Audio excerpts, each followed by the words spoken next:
1. Nikolai Gogol was blonde? All of us imagine the author of Dead Souls as a man with dark hair, but as it turns out, we are wrong. The sister of the writer remembered that Gogol had light hair when he was a child, but it got darker over time.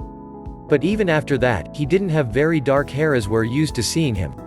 He was described as a man with thick blonde hair on his shoulders. The artist Ivan Aivazovsky also mentioned his blonde hair. 2. Beethoven was born to a wealthy family.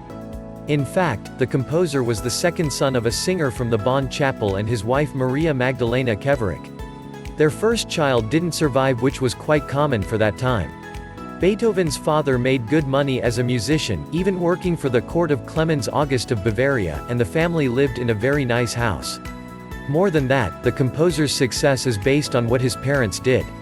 His father wanted to turn him into the second Mozart, so he hired the best teachers for him.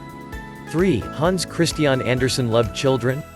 It is often said that Hans Christian Andersen resented his audience being children, as critics noted his later works seemed like they were written to appeal to adult audiences. This was partly because he didn't have his own family, possibly a lifelong celibate, and because he didn't want to be seen as just a children's writer. In life, Andersen would also read his stories out loud to children, but he did have limits. He didn't like them to sit on his lap. 4. Immanuel Kant did travel outside of Königsberg? Yes, Immanuel Kant lived his entire life in Königsberg, but it doesn't mean he never left it. For 4 years, the philosopher worked as a teacher outside his hometown. The myth that he'd never left Königsberg appeared because Kant really loved his hometown and believed he didn't have to leave it to learn more about the world.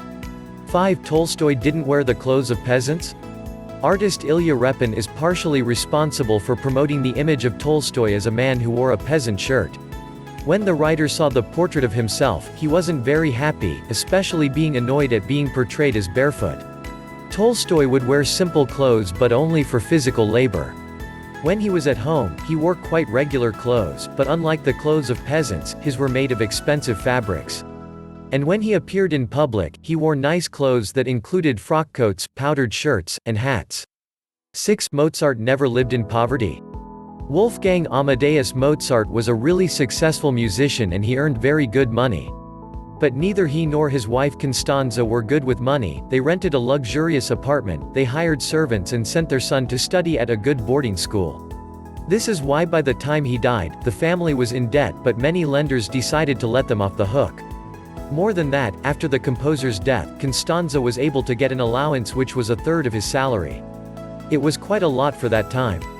And as for Mozart's funeral, it wasn't sparse and there were visitors. He was buried in a mass grave, but only because it was a tradition at the time. Do you know any myths about famous people that turned out to be fake?